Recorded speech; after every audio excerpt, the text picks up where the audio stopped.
ಚೆನ್ನಾಗಿತ್ತಲ್ಲ ಸೀರೆ. ಅಷ್ಟು ಕೆಟ್ಟದಾಗಿದ್ದಿದೆ ಅಂದ್ರೆ ಮೇಜರ್ ಡಿಸೈನರ್ಸ್ ಅಂತ ಬೇರೆ ಹೇಳ್ಕೊತಾರೆ. ಅದು ತಮಾಷೆ. ನಾನಿನ್ ಟ್ರಿಪ್ಪಿಗೆಲ್ಲ ಹೋಗೋದೇ ಇಲ್ಲ. ನೀನ್ ಹೋಗ್ತಾ ಇದೆ ಅಂತ ನನ್ನ ಜೊತೆ ಬಂದೆ. ಹೋಗ್ಲಿ ಬಿಡು ಶಿಶಿರ, ನಿಂಗೊಂದು ಔಟಿಂಗ್ ಆದಂಗ ಆಯ್ತಲ್ಲ. ಹೌದು, ಅದು ನಿಜ. ಅದಿರ್ಲಿ, ಇದಕ್ ಮುಂಚೆ ಊಟಕ್ಕೆ ಹೋಗಿದ್ವಲ್ಲ, ಅದು ಚೆನ್ನಾಗಿತ್ತಲ್ಲ. ಅದು ಚೆನ್ನಾಗಿತ್ತಪ್ಪ. ಅಯ್ಯೋ, ನಾನ್ ನೋಡು, ನನ್ನ ವಿಷಯನೇ ಹೇಳ್ತಾ ಹೋಗ್ತಾ ಇದ್ದೀನಿ. ನೀನ್ ಕೇಳಲೇ ಇಲ್ಲ. ನೀನ್ ಹೇಗಿದೀಯಾ, ಏನ್ ವಿಷಯ, ಏನ್ ಸಮಾಚಾರ ಅಂತ. ನಾನು ಒಂಥರ ಚೆನ್ನಾಗಿದ್ದೀನಿ, ಒಂಥರ ಚೆನ್ನಾಗಿಲ್ಲ. ಅಂದ್ರೆ ವಿನೀತ್ ಒಳ್ಳೆ ಹುಡುಗ ಅಂತ ಹೇಳ್ತಾ ಇದ್ವಲ್ಲ, ಯಾರ್ದೋ ಕೆಟ್ಟ ದೃಷ್ಟಿ ಬಿದ್ದ್ಬಿಟ್ಟಿದೆ ಅವನ ಮೇಲೆ. ಯಾಕೆ ಶಾರದಾ, ಏನ್ ಮಾಡ್ದ ವಿನೀತ್? ಒಂಥರ ವಿಚಿತ್ರವಾಗಿ ಆಡ್ತಾನೆ.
ತಪ್ಪಿಸ್ಕೊಂಡು ಹಾಯಾಗಿರಕ್ಕಂತೂ ನಾನ್ ಖಂಡಿತ ಬಿಡೋದಿಲ್ಲ.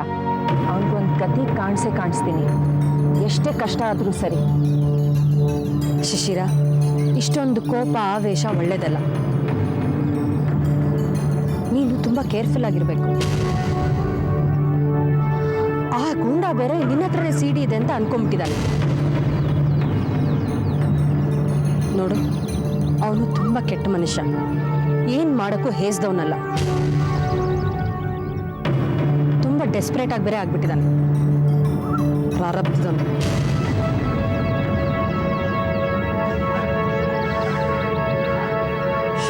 ತುಂಬಾ ಹೊತ್ತಾಯ್ತು, ಬಾ ಹೋಗೋಣ. ಆಟೋ